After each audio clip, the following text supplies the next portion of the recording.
my God. Hello and welcome to, is it Conscious Circle Conversations? I think that's what it's called. I never get it right. I'm Joanne. Nice to see you all. It's so lovely to have everybody here. So what we do with these beautiful conversations is that once a week, somebody takes a turn to host with a topic for discussion. It's streamed live in my Patreon, and then after that, it all goes on everybody's channels. So once it's been edited a little bit, and then it gets sent out. So today we have Thomas. No. We have my beautiful big little brother sister Dan. Dan, I love you. Dan is in the hot seats today and is getting comfortable being uncomfortable. So let's have a big round of applause for our brother Dan. We love you, Dan. Thank you, Dan. And welcome to Emma and Thomas and Kerry and Taylor. It's so lovely to have us all together in this one space. Favorite people in one space. I'm so blessed. So what I'm going to do is I'm going to hand over to our beautiful brother Dan, and he's going to take it over from now. Thank you, Dan. Okay, can everybody hear me okay? Wonderful. Okay, so I don't know why, but on the last Conscious Circle conversation, my little hand went up and some impulse inside madly suggested the title, "What is the Purpose of Healing?" And at the time I was very excited, and now slightly less excited, but I'm sure it's all going to be fine. Winging it comes to mind, but I'm sure it will generate a very interesting discussion, which is the whole point of these things. So yeah, what is the purpose of healing? Luckily for me, our Conscious Circle conversation last week got postponed, and that gave me some time in meditation to get a few downloads on what I was actually going to be talking about. Because initially, I was quite narrowly focused on the word healing and like, what does it mean and that kind of thing. And then I got these downloads telling me, you're missing the bigger picture here. You really are, there's so much more to this. And, you know, let's explore healing in the bigger context, you know, and then we'll understand a bit more about purpose and whether it has a purpose or not. So the download I got was really weird. It was all about energy, basically, and everything is energy, or so we think, and vibration. So before we get stuck into answering the question, I just wanted to talk a little bit about time. And what does that mean to us? And the connection between time and healing will hopefully become apparent as we go along a little bit. So I'm just going to refer to my notes briefly. Okay, so explore time. My question to you guys, if you don't mind a bit of interaction as we go along, is how do we know that time is passing? How do you know that time is passing? So please feel free to unmute yourself and tell me what you think. Because I've got more wrinkles. Yeah, because the human said an expiry date and it's starting to sag. That's a human, and yeah, I know I'm an expiry date. It's me. So we've got wrinkles, and we've got expiry date and things sagging. Okay, any other observations? I guess it very much depends on what level are we talking about time. Because if you look at the here and now moment, it appears that we wake up the sun rises and the sun sets, people go to bed. So it appears that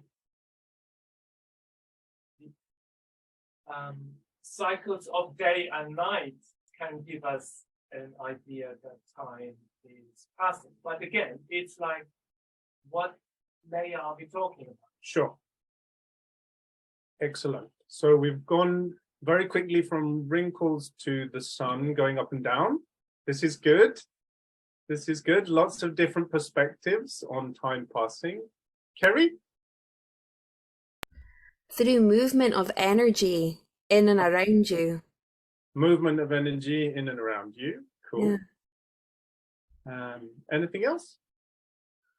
Yeah, I felt like physical manifestation of change, but how does change come by that energy? So I see both sides of that too. Okay, so Taylor is seeing into the future of this discussion, obviously, but I'm not surprised. Yeah, so we're talking about physical manifestation around us, right? So we observe all these things. I want to introduce an idea called entropy. And entropy is a term that's used in science, in physics, coming from a Greek word en, meaning near, at, or in, within, and tropy meaning a turning or a transformation, so an internal transformation. So in our physical world, we see things transforming around us from one form into another. And we as humans, we break up those changes into segments, and we call that time. At least that's my personal definition or opinion of what I would call time as I use it on a daily basis.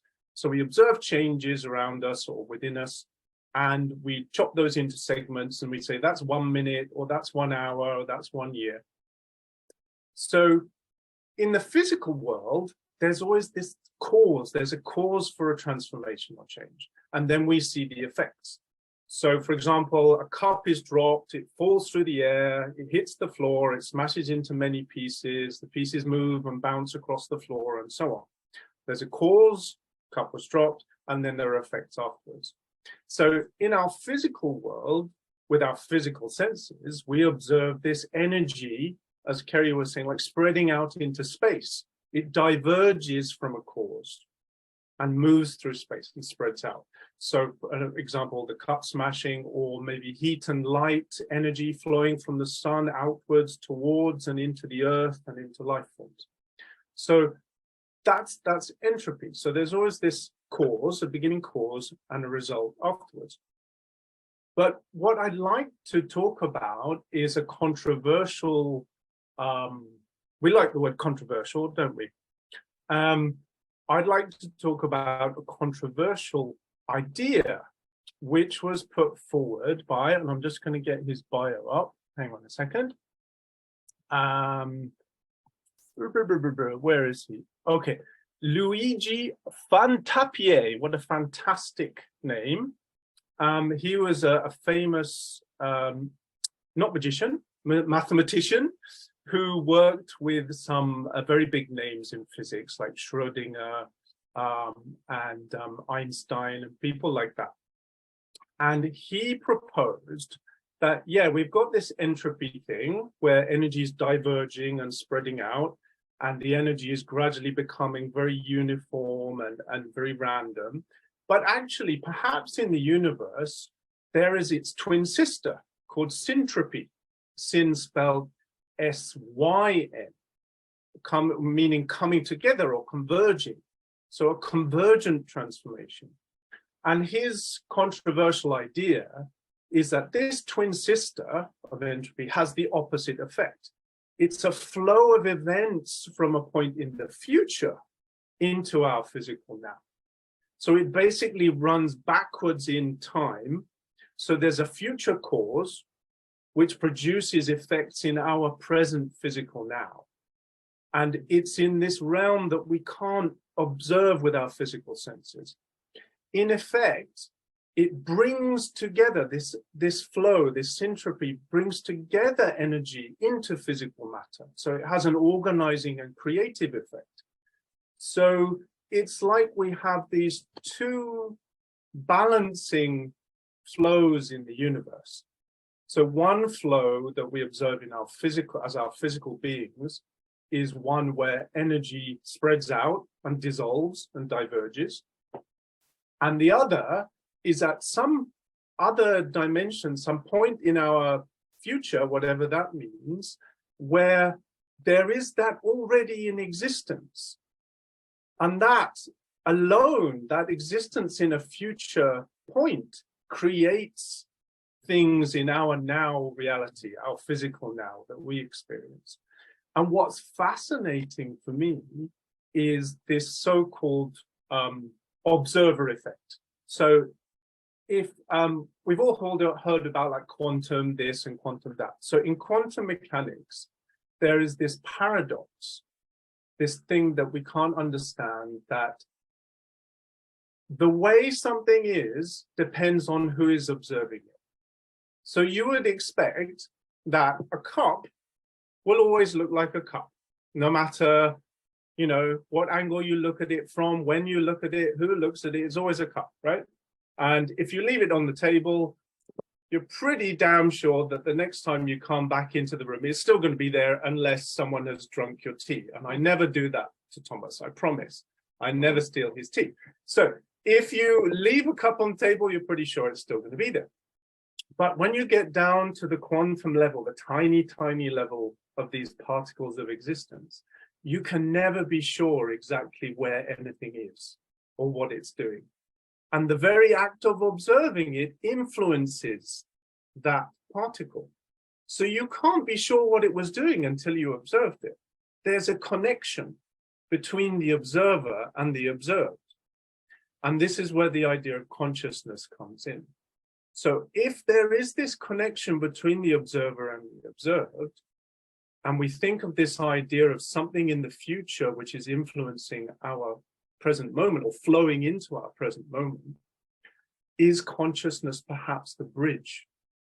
Is this what it means to have free will? Are we literally manifesting a future reality into our present now? And that is causing creation, it's causing order, patterns to form. Patterns like DNA, or patterns like clouds in the sky, or patterns like, oh, that's a good idea, I'll cook that for lunch. You know, these things, are they coming to us from some crazy future, you know? Going back to healing. Okay, we'll go back to healing in a minute, but I just wanted to, if people wanted to share what they think about these two ideas, these two almost polarities, dualities of like one diverging and one, so creating chaos and one creating order. I'll shut up now. Emma.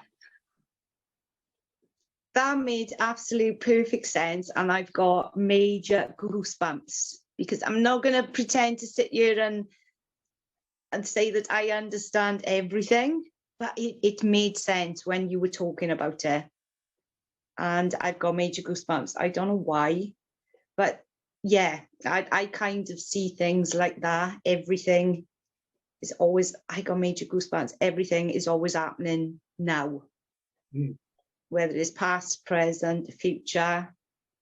And I really get what you mean with the cup thing, that everything is just atoms, particles, and it's what we perceive. Yeah, I can't speak any more about that because I don't understand it the way you described it. But it made perfect sense. Absolutely perfect sense. I got major goosebumps. I have no idea why. Thank you so much. Thanks for sharing, Emma. Thank you. Taylor? Yeah, so cool. So I didn't know about that concept. So there's almost a push and pull into this now moment. And I was shown like a little, kind of like a little map. I'll try. And Oh. so I have the choice point. It doesn't have to be the choice point. It could be decisions we make, like you said, what we're pulled to for lunch and all those things. The outcome or the choice of our experience, bringing us into the future experience. But what I saw was the connection to both the future and when we make that decision and that choice. And it almost made like a synopsis, like a connection in different ways that maybe we didn't expect. So I felt like a push and the pull at the same time when I was seeing that. So it was really, really cool. I didn't know any of that. That's amazing, Dan. Fascinating. Yeah, this idea of syntropy is not necessarily new. The mathematician who came up with it originally, he didn't live very long. I think he was in his 40s or early 50s when he died. But despite working with all these really big names, his work has never really been taken on board by the mainstream, because it requires in the mathematics for us to have negative energy as well as positive energy. And the scientists were all like, oh no, we can't deal with all this negative nonsense. We're just going to stick with the positive. And they just pushed his work to one side. So maybe we need to think a bit more outside the box. Anybody else want to share before we? Well, now we know Sure. it's definitely onto something, right? I mean, when that happens and it's there and it's hidden, but it's not taken in, that to me is a big, massive, you know, sign that he's onto something. And as much as the you guys know, like the sciencey stuff just kind of makes my brain just doesn't work that way, right? It makes sense to me because I always say it's already happened. It's something I say a lot, right? So it's done, it's already happened. So, and I absolutely believe that we create our reality and we create it in the now moment. So, but then that begs the question as to if it's already been created, like how, for every choice that we make, all them creations are there, right? Do you see what I mean? So, yeah, so we're just kind of reaching out to, and that's why everything's possible. That's why in possibilities are infinite. Yeah. But we have to believe it, because if we don't believe it, we can't reach out to it to take it into our now moment. So that's how I see it. That's how, because I get shown pictures in my head because it makes things much more simpler. They'll be like little pictures. They're like, this is what he's talking about. I'm like, so that's kind of what I was shown, was that you know, it's all there, but you have to believe it to reach it, to bring it into this now moment. Sure. It makes sense to me what you're saying. And the picture I'm getting as you're talking is, if we imagine that this future creation is a hill, okay, and because we're three-dimensional physical beings as well, we use our visual sense a lot to kind of understand what we can understand. So if we imagine it like a hill, and we start at the top of the hill, so syntropy, this converging creative flow, is almost like us going down the hill. So we can go down the hill, but at any point we can decide whether we want to turn left or right down the hill. And like you're saying, if we don't believe that we can go down one side of the hill, we just won't, because the flow is down. So, well, I'm just going to keep going this way, that's easier, or that I can see, or that I believe in. Whereas actually you could turn left and right an infinite number of times going down that hill and end up in a different place when you get to the bottom of the hill, at the start of a new hill, you know? Makes sense. Kerry, you've got your hand up. Yeah, I do. I'm on the roundabout. So, quantum entanglement. Is it a little bit like quantum entanglement? Because what I'm seeing is I'm seeing us in the here and now, this little red ball, and then somewhere in the future there's this beautiful ball, and you're constantly sending messages, signals, so the duality is constantly moving in rotation, that movement of energy. Yeah. Is it something like that? Because that's what I'm seeing in my third eye just now. It's just this constant movement. I would say I don't know. I don't have the answers, but that's certainly how I kind of pictured it, is this ebb and flow between these two forces. And it's like, yeah, that's what it's, you know, whenever you have separation, when we talk about separation or duality, then there's a flow between those two. It's like positive and negative on a battery, or and that will lead us into talking about the healing in a minute. But it's like, yeah, as you're describing, this constant interaction between the two. Quantum entanglement, as I understand it, is proof that there is no time. okay. Because what it's saying is you can take two identical particles, two identical things, and they can be spinning the same way, they can be look exactly the same way, and then you can separate one an infinite distance. It could be millions and millions of miles away, and then you change one and the other one changes simultaneously. So it's like information has passed between them faster than the speed of light, faster than is thought possible. So it's like there is no time, there is no separation. So that's what quantum entanglement, I think, is getting to. Well, I love this. Thank you, Dan. Thank you, Monsieur Le Thomas.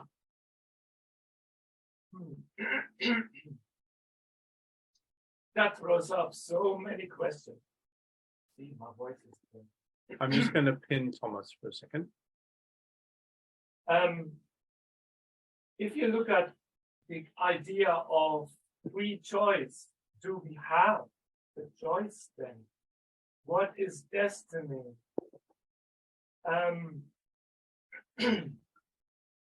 Yeah, the whole aspect of astrology then has to be revisited. It's basically tapping into the future version of myself as a possibility and bringing that future version into the here and now. Yeah. Does that make sense? Yeah, that makes total sense. And in the Vedic philosophy, there's something called the infinite dynamics within the field of consciousness. So, like, the way I see it is like it's happening at the same time at an infinite speed as it appears to be in the now. So it's like a push and pull, and you just speed up. And as you speed it up, it almost feels like it's standing still. And this is what happens when we, for example, tap into our own consciousness. We are connecting with the dynamism of that push and pull, creation, destruction, and maintenance of the universe. I don't know, does that make sense or not? Yeah, totally. It makes total sense. Oh, Joanne's got her hand up. Let me just unpin Thomas for a second. Okay, Joanne. Oh, there we go. So we have an infinite number of future selves, though. That's what it looks like. We don't. So, to me, that's why we have free will. But that's why free will and destiny can exist at the same time. Because you still choose that version of your future self by choosing the now moment that you're in. And that's still choice. But if it's already been created, then that's destiny, right? And it just depends what you choose to which destiny you get or what future self you become. Fascinating. That sounds good. Kerry, did you have your hand up? My mind's exploded right now.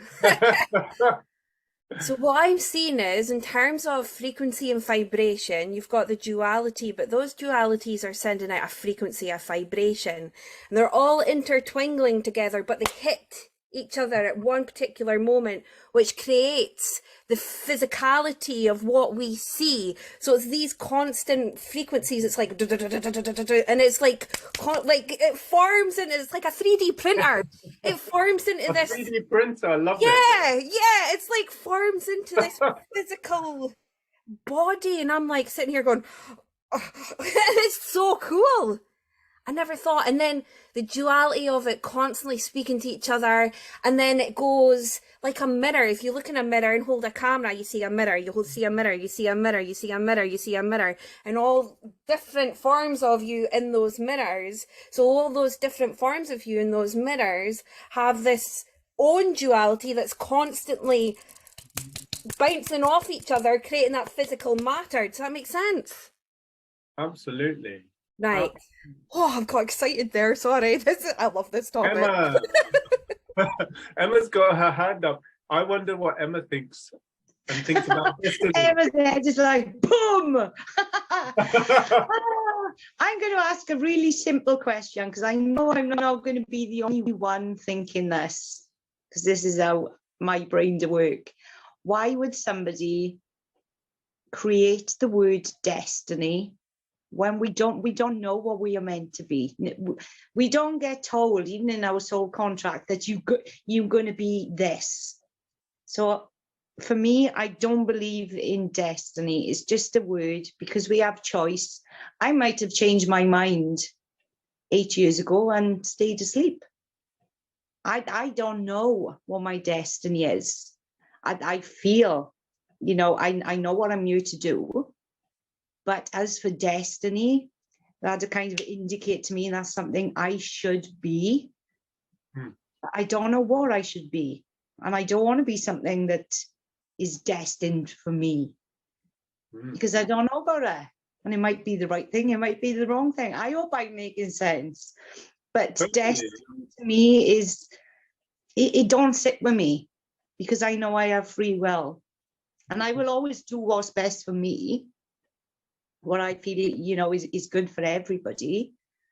But destiny to me is something that has been placed on a person. You've got to be this. You will aspire to be this. And it don't sit right with me. I might be the only one, but it just don't sit right with me. Or it could be that we all have our own versions of what destiny means to us. So maybe, Joanne, you've got your hand up. Yeah, so could destiny be your soul contract? So how does that come in, right? So if you've got a soul contract that you're going to learn X, Y, and Z, now I believe you can change your soul contract, but Emma, I think you believe you can't change your soul contract, right? So if it's that we can't change your soul contract and we've came here to, is that not destiny?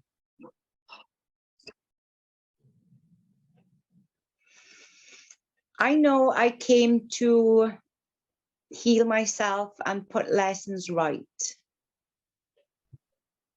but I still had a choice whether I chose to do that or not. I don't know. There's just something about the word destiny. It just don't. But it's just a word, isn't it? All I know is I'm supposed to go home like fully healed, put all my wrongs right, and help the collective. Maybe that is my destiny. But there's just something about that word. It's like somebody have imposed that on me. You've got to do this. Do you know what I mean? Somebody external to me. And I don't know why I feel that way with that word, destiny. It's like, you've got to do this. It's like a command, like a kind of control thing. I don't know. That's just the way I feel about that word. I just don't like it. But it's just a word. It's okay not to like that word. Shall we hear from Taylor? Taylor's got a hand up. I'll let Thomas go before me just because he looked like he had are you sure? You looked like you had a response to that. I can go, it's totally fine. Okay. It's just so you guys know too, whenever Kerry was talking, I saw her little red ball and it started floating the way Thomas was talking about how it was vibrating and floating. It's really cool. So Emma, I actually have kind of a similar little, like, I don't even want to say trigger because it doesn't trigger me, but I think because I've been a reader for such a long time, it imposes the question of when people come and they say, what's my sole purpose? And when I see that and it branches out, I'm like, I can't tell you this. One, two, in every now moment, you have the opportunity and the choice to step into whatever version of the self you want to step into. But by you being present and by you leading by example, being exciting, that's going to bring you those breadcrumbs to exactly where you need, which makes me think about the future pole. And of course, you know, both polarities going both ways. But as I see the future pole, it makes me think too, like, if we want those answers, is it really one outcome? And now that we're talking about this, Joanne brought forward the concept of all these future selves you can step into too. So what even is a soul purpose? What even is destiny? Because you get to choose it in every now moment. So that's kind of what I was seeing. Very interesting. Very interesting. Great. Thomas? Let me try to what I saw when Emma was speaking. How about this? The soul contract is your color palette. You have got colors that are your soul contract. And the way of how you use those colors gives you choices. The choices that some may say are destined, but then the question is, what makes you choose those particular colors and paint that picture is a summary of your past in the now, creating your future. How about this? Oh, that Emma. makes absolute sense. And I'm sat here now getting goosebumps. I think it's the actual word I really dislike, because I hear so many people saying, oh, you're destined to do this. This is going to be your destiny. And it's kind of like forcing something onto people, whereas that is not the way I feel about it. But yeah, Thomas, that makes sense, because everything I do is a choice. So my predetermined outcome of how I leave this planet will be through my choice. It's just the word. It's just me being weird. I just don't like the word. You're not weird. Perfect. Thank you so much. Wonderfully weird, and we love you. Joanne? If I may, I've looked up the etymology of the word destiny, and it's all about overruling necessity. It's very, very powerful, like dominant, all the controls life and events. So that's probably why you don't like the word, Emma, because it's very, very against what we kind of believe here is, that kind of controlling factor, when really we know that we're in control of our soul by our choices, but the etymology behind the word is basically telling you that you don't. Yeah. I never knew that. Thank you so much. That makes sense. Yeah. None of us like control. I don't anyway. I wonder, how about thinking of the word destiny more like the word destination? And a destination can be changed. So if we decide, oh, that's my destination, then we will start to make progress towards that destination. But that destination can exist in multiple dimensions and realities and possibilities simultaneously. So yeah, it still allows for free will. Okay, fantastic. Now, what about this healing malarkey then? So, Okay, we're just going to very quickly think about the wind. Okay, so have you ever observed like the wind gusting through a garden or a park? So the wind is blowing, the air is like going this way and that, and there doesn't seem to be any pattern to the wind. It's just kind of like flowing this way and that. And then on the grass, you see some leaves, some dead leaves, autumn leaves suddenly start to spiral. And they will spiral into a funnel and lift up off the ground and make patterns. And I think this perfectly describes this balance between entropy, the chaotic energy, the diverging energy, and syntropy, which is creating form and structure. So within that expansion of energy, the wind blowing chaotically, it cannot not create patterns, it cannot not create order and structure within that chaos. One arises because of the other. It's a bit like the yin and yang kind of idea. You know, the darkness will give birth to the light will give birth to the darkness. And within the light, there is always that tiny fragment of the darkness, the birth of the next darkness. And within the darkness, there's always the seed of the next light. So if there is this, shall we call it, effect or flow in the universe that is creating patterns and order, I see it almost as if, let's look at it from the physical body perspective. Okay, as the physical body disintegrates, nature is trying its hardest to build us back up again, to recreate us. So in every moment, our cells are dying and being reborn. So there's this balance between the two forces. So while we're alive, okay, they're in balance. And then when it comes to the point of our death, physically, the entropy, at least on the surface, according to us, from our perspective, wins out, the body decomposes and everything disappears and the life process, our life process at least, ends. But then you have to think, well, actually, as the body decomposes, there are all these microorganisms and fungi and bacteria and flies that are using that to create new patterns.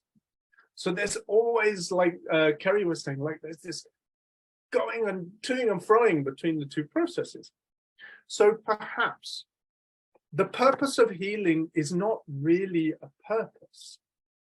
It's more that healing is a natural byproduct of chaos.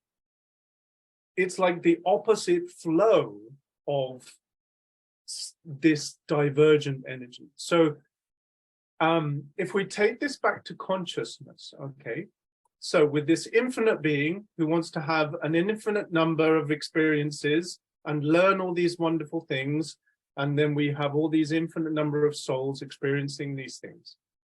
Okay, so what better way to create this flow, this learning force, other than to disrupt what exists?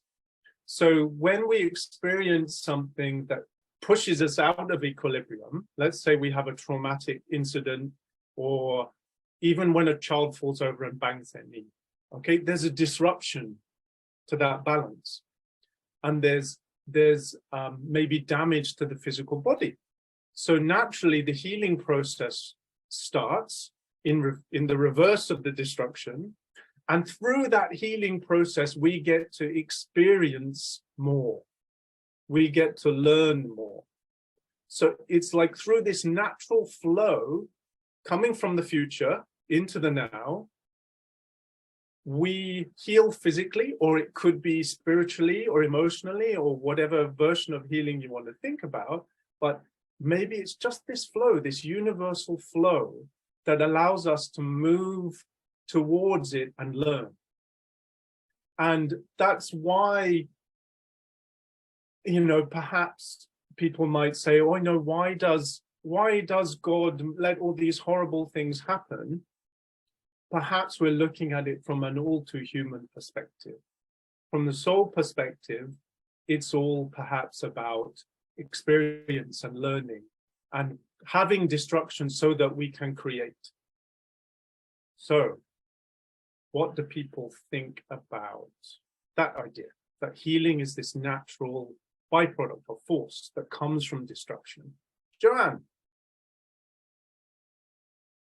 Oh, I think oh, there we go. 2020. Absolutely.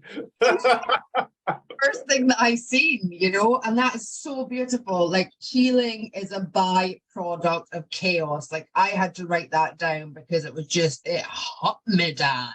Like, it deeply resonated with, like, exactly like that. Taylor was like, and that is the most beautiful, perfect statement I've ever heard, because it really truly is, in my own experience, only through that chaos that I have truly healed, because without it, I wouldn't have seen or even been aware of what needed to be healed in the first place. And that is what kept me asleep. Right. So it was through, and that's why there's been, I believe, you know, 2020 came in and boom, we have this almost spontaneous awakening from so many people because of the chaos. But it's not like the chaos hasn't always been there. It's just that now it's been brought to the forefront. Okay, exactly like what you're saying, you know. In these cycles of time. This is why we have these cycles of time of people being awake, people being asleep, people being awake, people being asleep. You know, chaos and order, chaos and order. I mean, that's just, healing is a byproduct of chaos. As if I couldn't love you more, Dan. Come out with that. Boom. Thank you, Joanne, for sharing. That's amazing. That's great. Would anybody else? We've got Taylor's hand up. So I always like, oh, that was so epic too, Dan. Like, I don't even want to talk because it's just, you put it into such beautiful, the way you were able to articulate that from like a human consciousness level, but also the way you were able to transmit that was absolutely phenomenal and beautiful. So what I kind of felt was like the saying of like challenge temples. Each time I come up to this challenge, it presents me with this opportunity to either address what I need to address. And when I do address what I need to address, and it's not always perfect, if I can observe what I need to address, I have this almost like this gift. And you don't pick the gift, or you don't get the gift because you want gifts, but there's an opportunity for you to change your reality. There's an opportunity for, as you let go of something, when you step into this challenge temple and you're ripped and you're naked and you don't have the same things you had, if you choose to step forward, raw, vulnerable, whatever that may mean, the new gift is the new reality, or new friendships, or things that are actually in alignment with you. So it's almost like you're always rewarded, or in some way, even if it doesn't feel like it, in some way, by you making that conscious decision to shift or to heal. But I agree. I think that every rock bottom has brought me to a point of, I can either stay at rock bottom, and I think we've all had this conversation before of complacency and comfort. Some people choose not to heal, right? Like, you can mask those emotions and you can mask those feelings, but if you choose to address it, you have that opportunity to create your reality, how it aligns with who you are now. Amazing. Thank you very much for sharing, Taylor. That's beautiful. Would anybody else like to chip in? I really can't add any more to that. I've never heard it put that way before, but it was a beautiful way to explain it to people. Yeah, because the most chaotic times in my life, the worst times, they were my biggest lessons, and they've shaped me into the person that I am today. Mm-hmm. And again, it's about choice. I could have stayed as I was, or learned and healed myself. And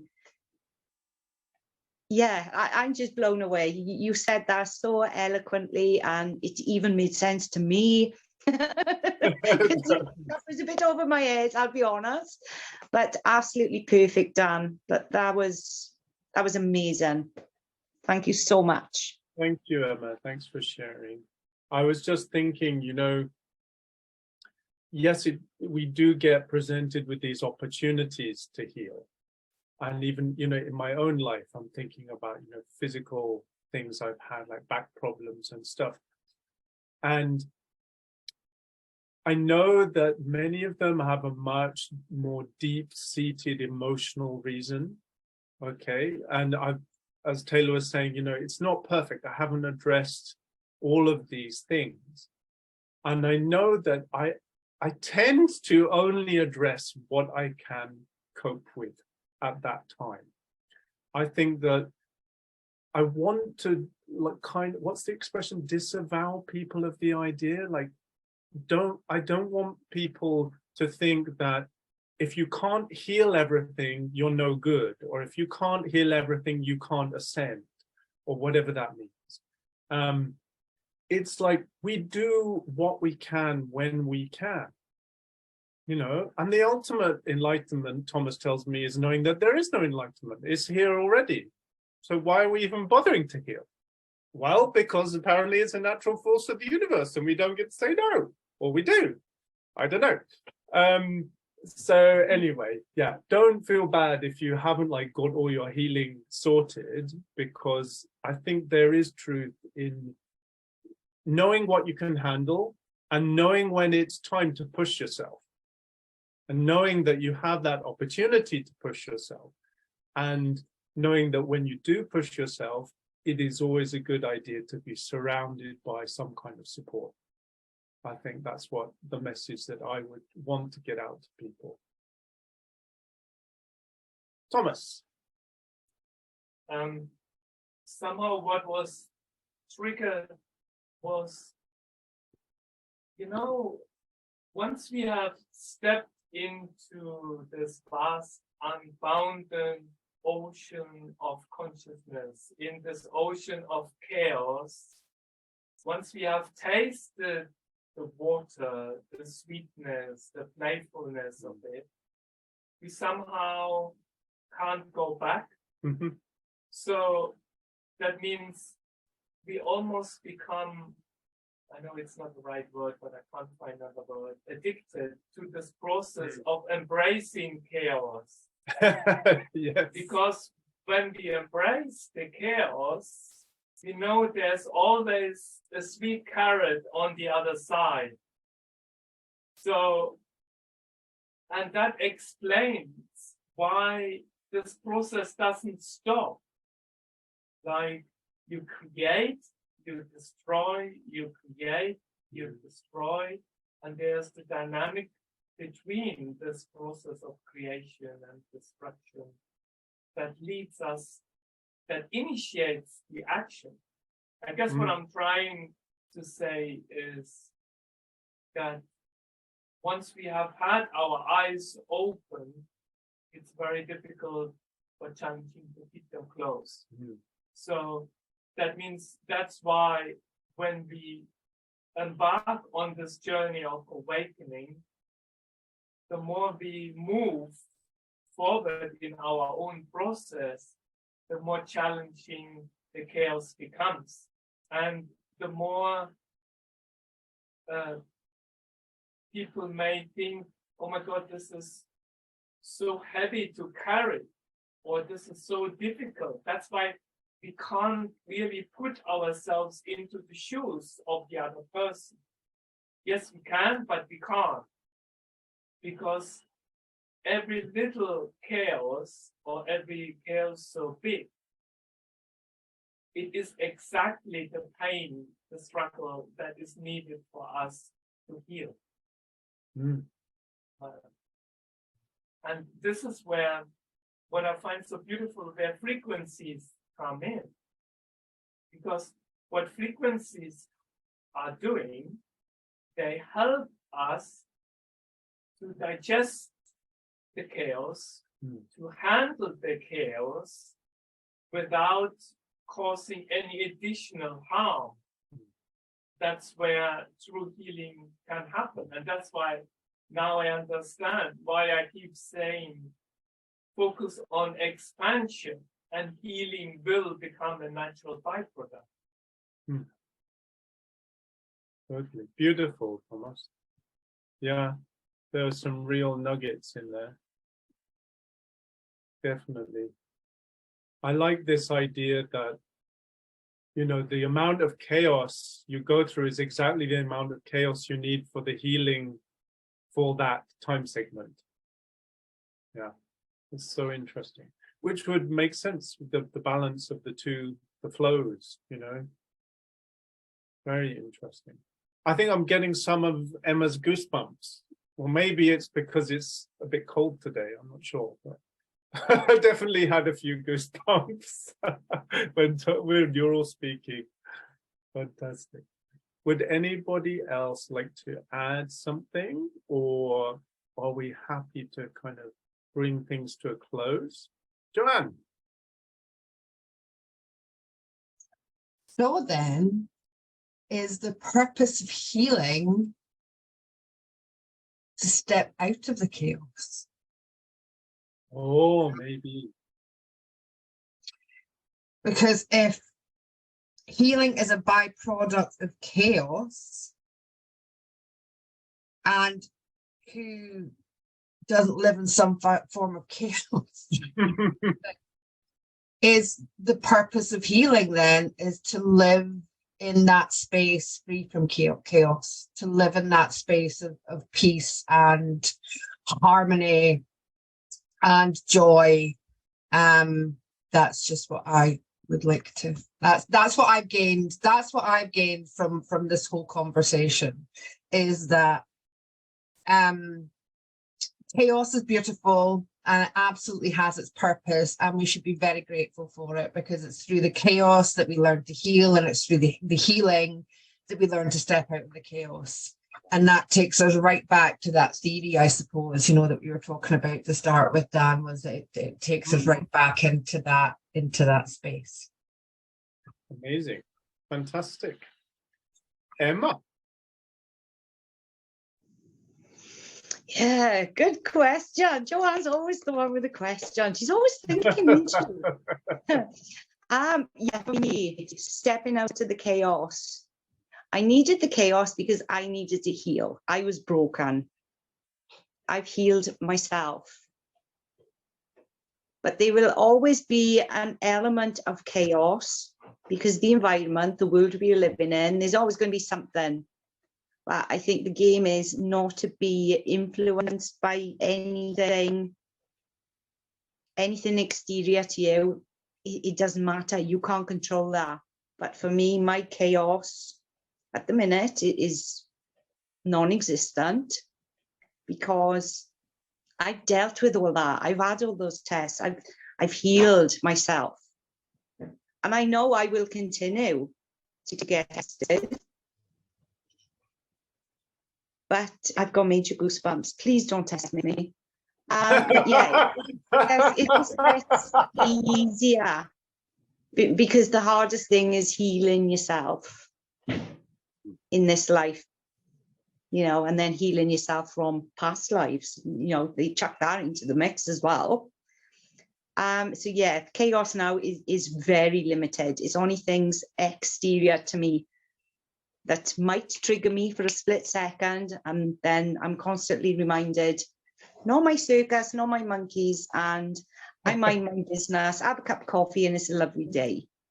So, Can you write a book called Not My Circus, Not My Monkeys, please? Yeah. I love it. By Emma. Oh, that's classic. Oh, I love it. Oh, fabulous, Emma. Thank you so much. Monsieur Le Thomas. Yes, Joanne. Stepping out of the chaos. And what happens when we step out of the chaos? We step into our heart space.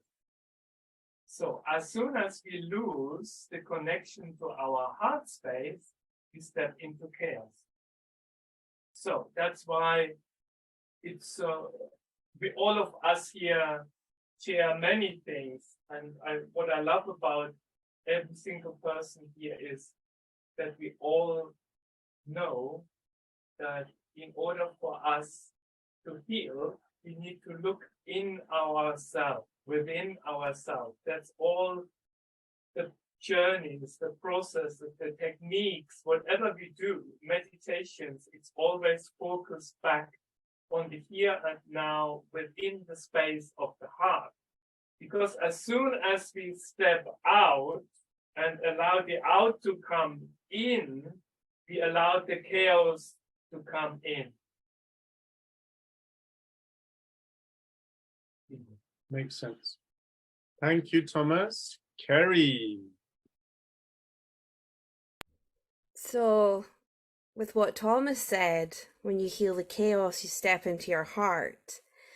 And what's represented for me this week is exactly that.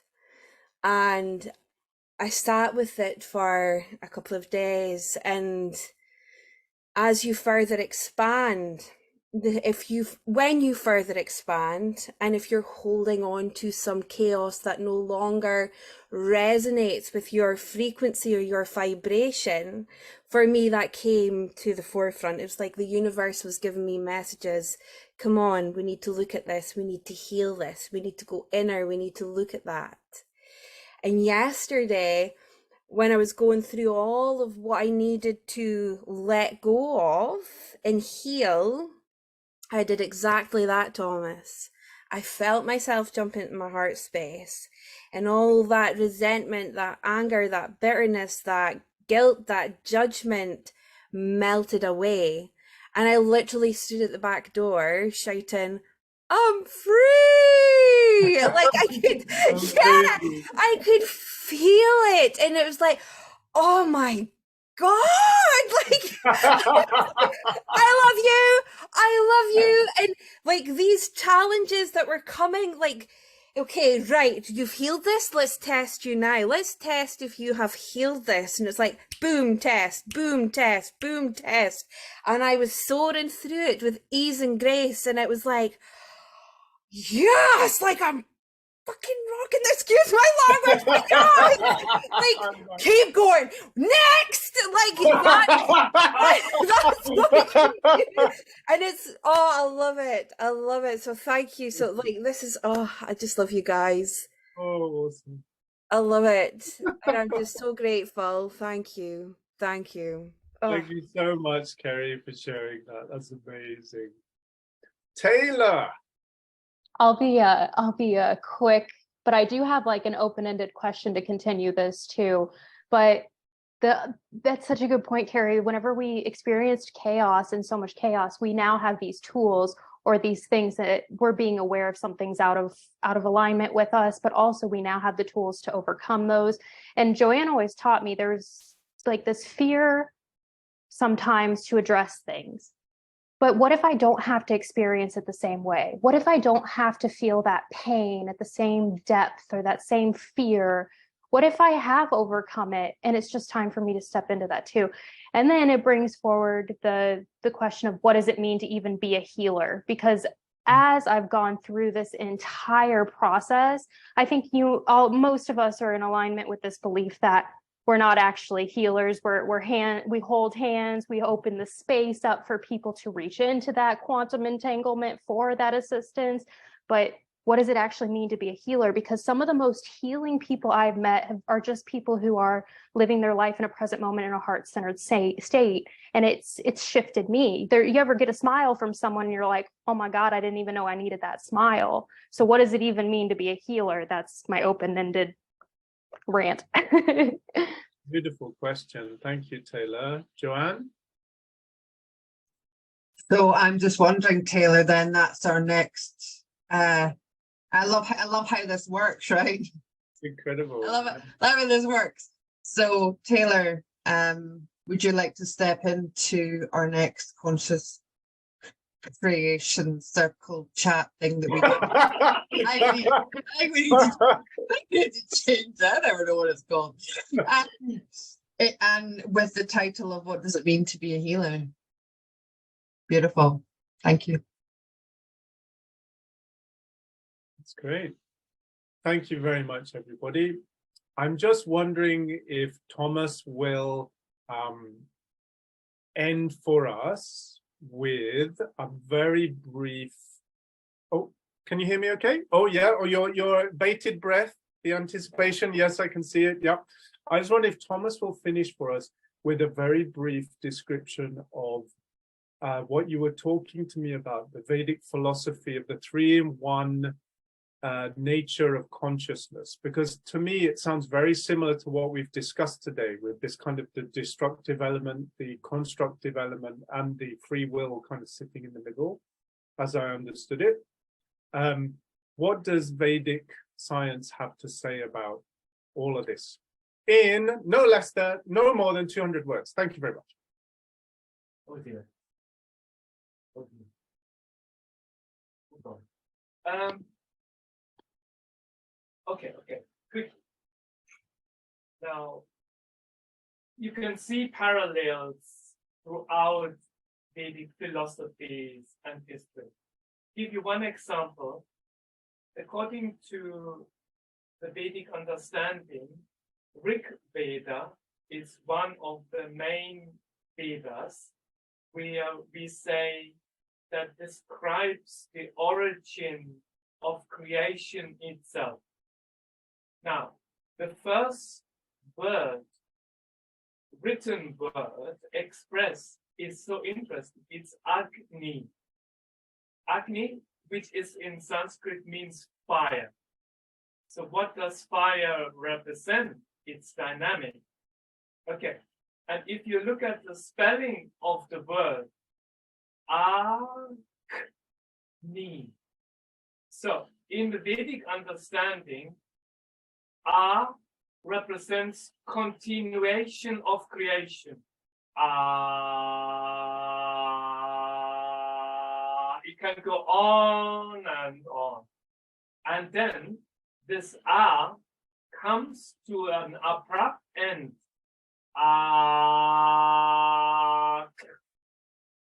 So creation and the stopping, the end of creation.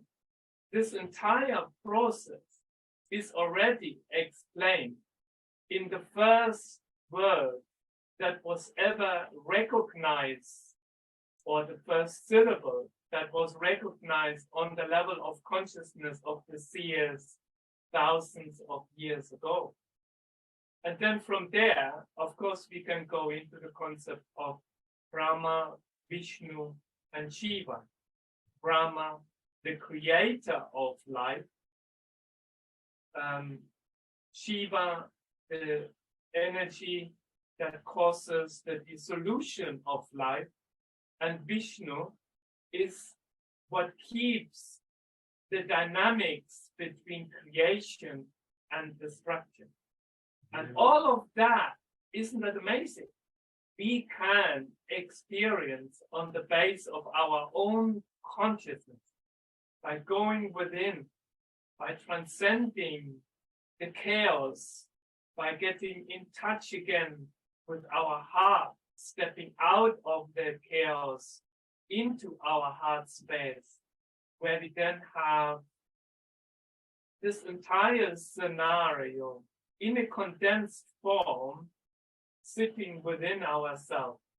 And then it's all about, are you using it? Are we using it? Or are we just letting it sit dormant there without all the possibilities that can arise from there?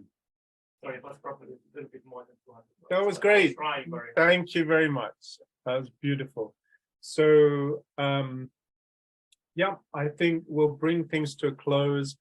So I think the long and short of what we've discussed is, yes, there may be destiny. There are certainly consequences of whatever actions we take, but we still have this free will, these infinite possibilities of our reality that we can tap into.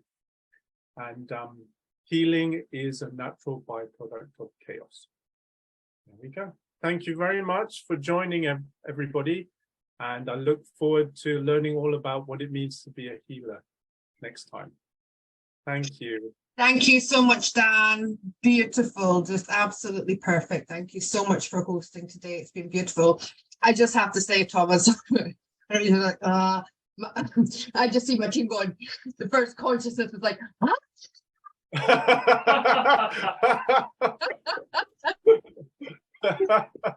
So, Taylor, we'll look forward to handing the baton to you next time. Thank you very much for suggesting that. Thank you for everybody who has joined us live from Patreon and everybody on everybody's respective channels who are watching this later on. Please remember to drop in the comments anything, any suggestions that you have, even for us to look at some point as we're going along here. Any questions that you have, you know, we can always look at that and answer them, because this isn't about us, this is about us, this is a bigger us, this is about everybody having this conversation. It just happens to be the six of us in this one space, but this is really a conscious conversation which involves us all. So thank you all for being here.